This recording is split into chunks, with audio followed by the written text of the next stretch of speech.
tal? ¿Cómo están? Qué placer acompañarles. Bienvenidos a Impacto Económico. Vamos de inmediato a repasar titulares.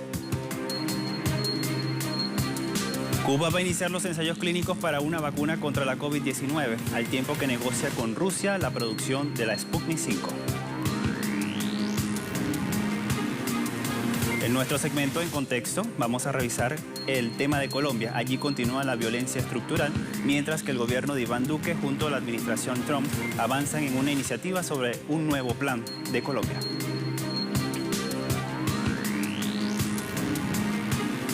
Y en Mali, tras un golpe de estado militar, el presidente Ibrahim Boubacar y el primer ministro fueron detenidos por un movimiento militar.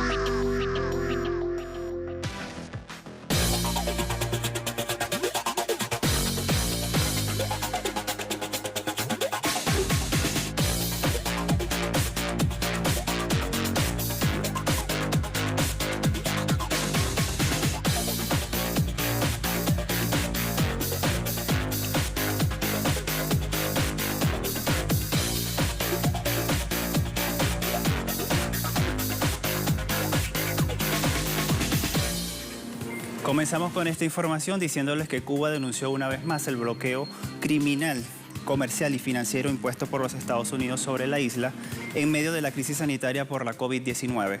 Así lo informó la ministra de Finanzas y Precios de Cuba, Meisy Bolaños, en un encuentro virtual que fue convocado por la Comisión Económica para América Latina y el Caribe. Estamos hablando de la CEPAL.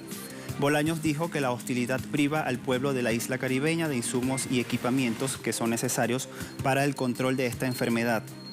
La ministra detalló que para enfrentar los impactos de la crisis, el gobierno adoptó medidas tributarias, laborales y también sociales.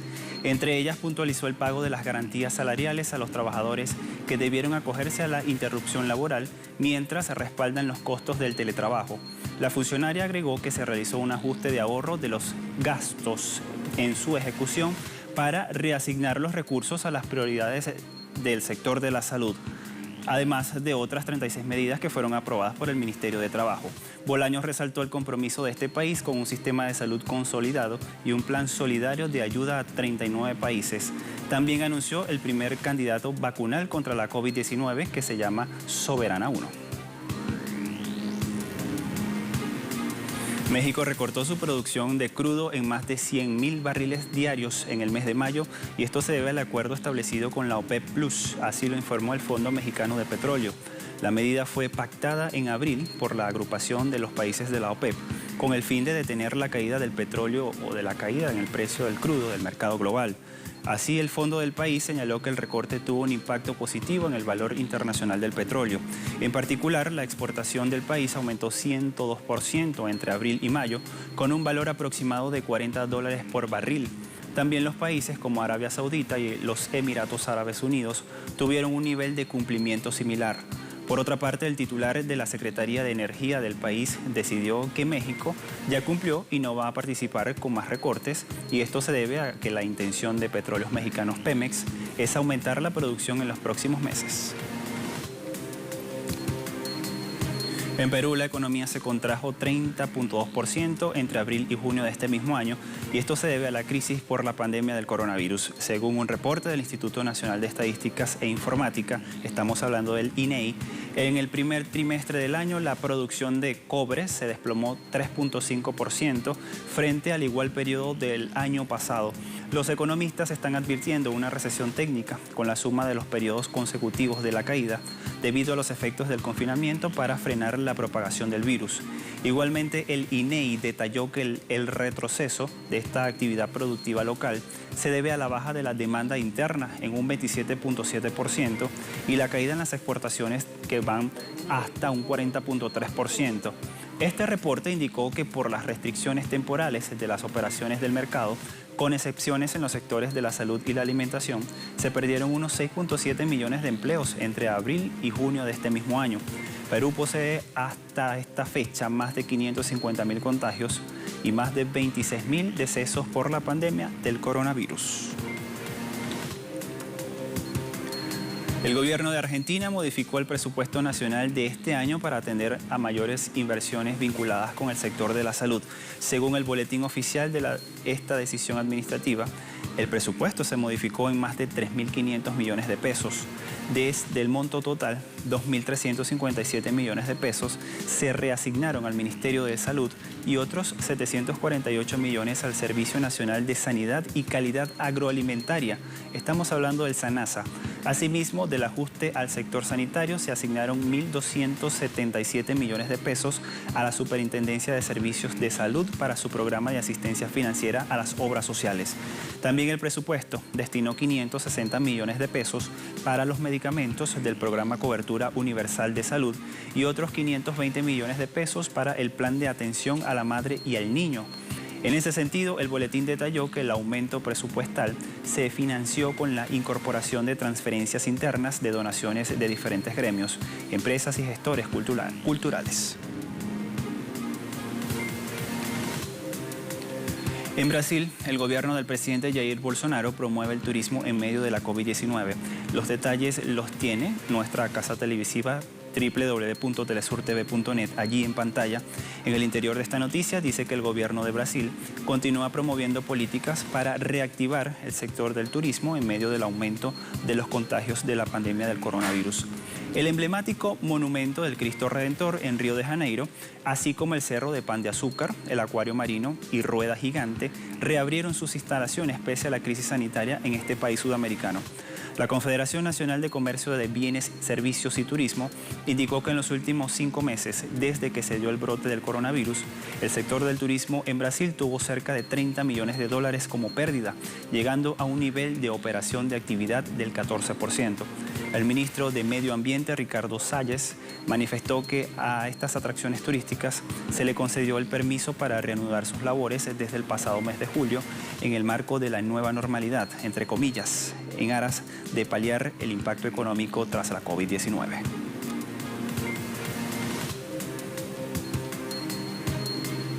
Tiempo de establecer una primera pausa. A la vuelta vamos a poner en contexto y vamos a ver cuánto gana la banca en la región y cuáles son las principales fuentes de los ingresos a través de un estudio que realizó el Centro Estratégico Latinoamericano de Geopolítica. Estamos hablando del CELAC. Ya volvemos con más.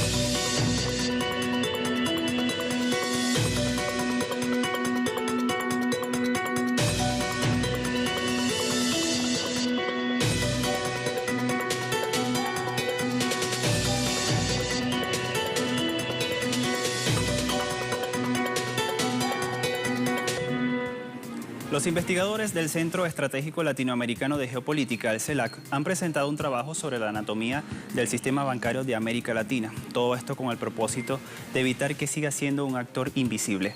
A continuación vamos a poner los resultados de este estudio, realizados en 10 países de la región y que fueron adelantados por Guillermo Oglietti y Sergio Martínez Páez.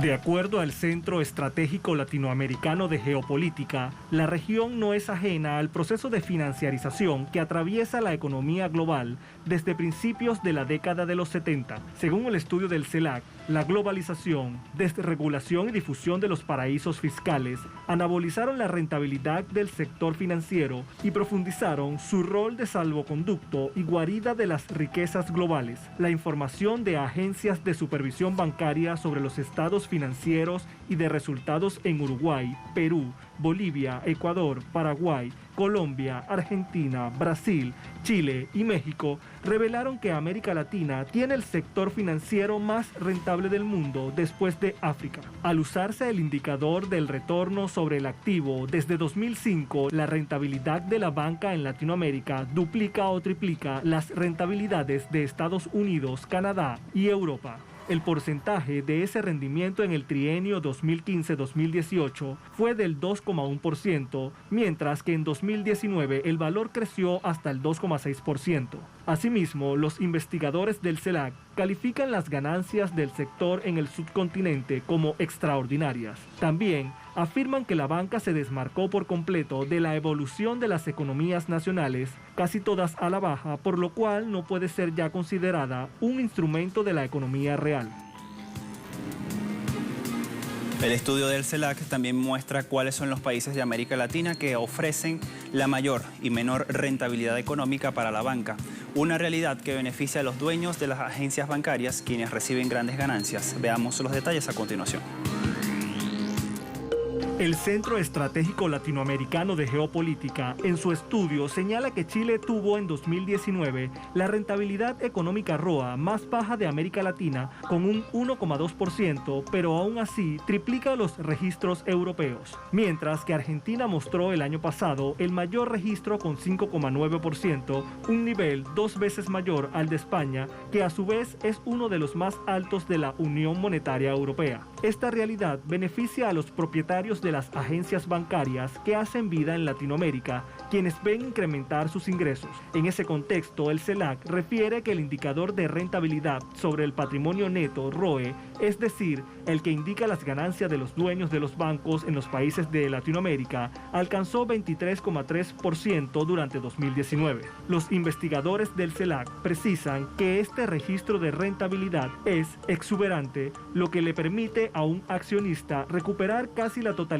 de su inversión en apenas 4 años. Una cifra que contrasta con los 13 y 18 años necesarios para recuperar la inversión en sectores no financieros de Perú y Chile, respectivamente, o los 9 necesarios para recuperar la inversión en el sector industrial de México. Asimismo, el CELAC agrega que resulta más de 4 veces mayor la rentabilidad que tienen las instituciones financieras de la Unión Europea y más del triple de la rentabilidad de las instituciones financieras españolas, país de origen del grueso de la banca extranjera en América Latina. El estudio de los investigadores del CELAC también toma en consideración las fuentes de la rentabilidad y el perfil de la banca latinoamericana. La primera fuente está vinculada con el margen de interés de las operaciones de intermediación financiera. La segunda tiene que ver con las comisiones por los servicios y la tercera los resultados derivados de las operaciones bursátiles y de cambio. Argentina y Brasil destacan porque la mayor fuente de los beneficios son las actividades especulativas en el mercado y también los valores y cambios. El resto de los países seleccionados tienen como principal fuente de rentabilidad al margen de interés, generando beneficios equivalentes a 4,3% de sus activos. Los mayores márgenes de interés los tiene Perú y Argentina, que generan beneficios equivalentes al 6% del activo.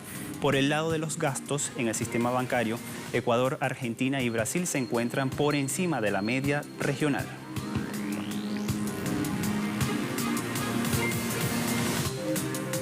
Nueva pausa. A la vuelta en nuestra economía 360 vamos a revisar otro golpe que le da la pandemia del coronavirus a la economía de Reino Unido. En esta oportunidad, el virus ha incrementado la deuda pública de este país, noticia que se suma a la caída del Producto Interno Bruto en el segundo semestre. Los detalles al regreso de esta segunda pausa.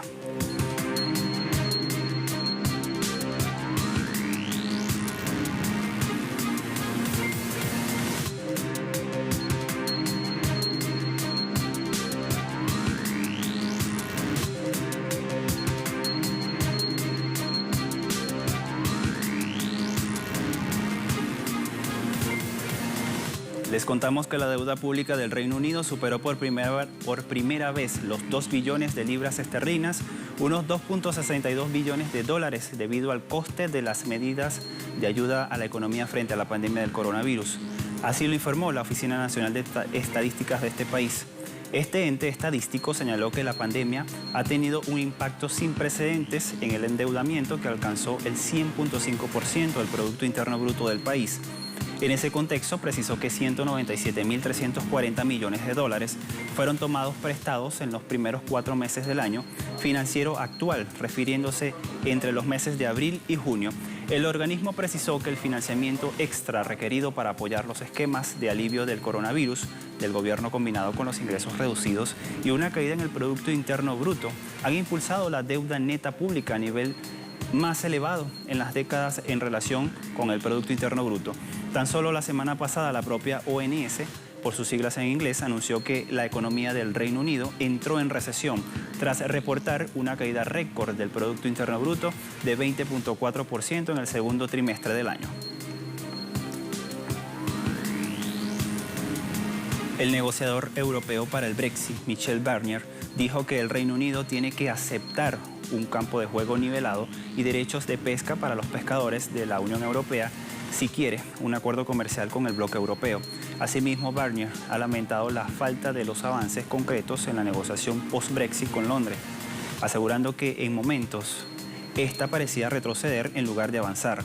Barnier ha admitido que considera poco probable cerrar un acuerdo con Reino Unido a tiempo. Por su parte, el Reino Unido acusó a Bruselas de tornar innecesariamente, difíciles estas negociaciones. En un comunicado, el negociador británico David Frost reprochó a los países de la Unión Europea el hecho de querer un acuerdo sobre las ayudas públicas y la pesca antes de avanzar en otros temas.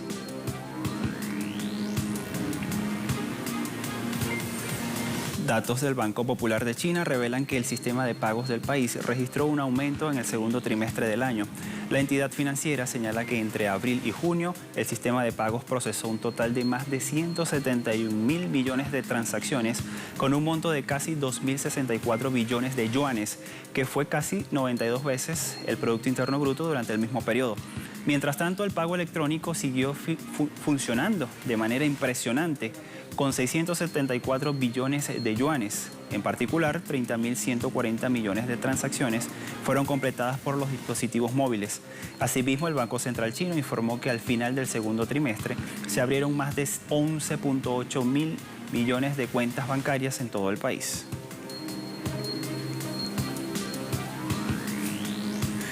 Evalúan en Alemania las amenazas de Estados Unidos por el Nord Stream 2. El colmo de la insolencia, lo titula así el portal web Sputnik.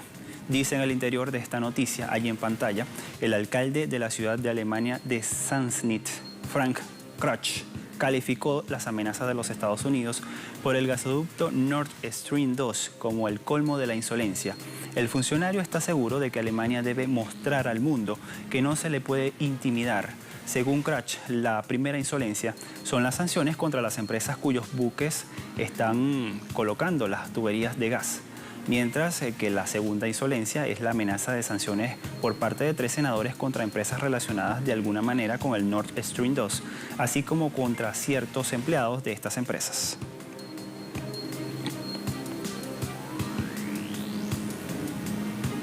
El presidente de Turquía, Recep Tayyip Erdogan, anunció el descubrimiento en el Mar Negro de un yacimiento de gas natural que calificó como el mayor en la historia del país. Erdogan detalló que las reservas están estimadas en 320.000 millones de metros cúbicos.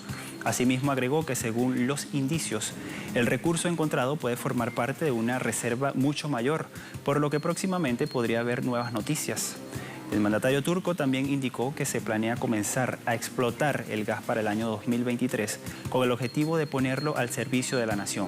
El yacimiento está ubicado en el pozo de exploración Tuna 1, ubicado a unos 150 kilómetros de las costas de Turquía y cerca de las fronteras marítimas con Bulgaria y Rumania.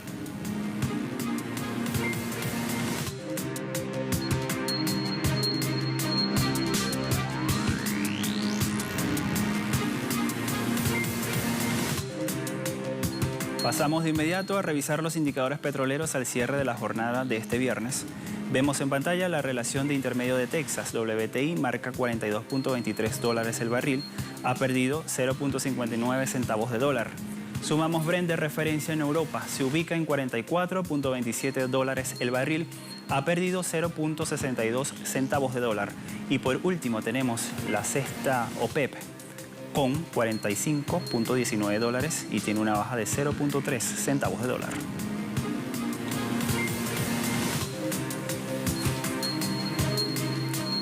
De esta manera llegamos al final de Impacto Económico, la invitación para que siga todas nuestras redes sociales. Como siempre, a todos muchas gracias y feliz fin de semana para todos. Hasta pronto.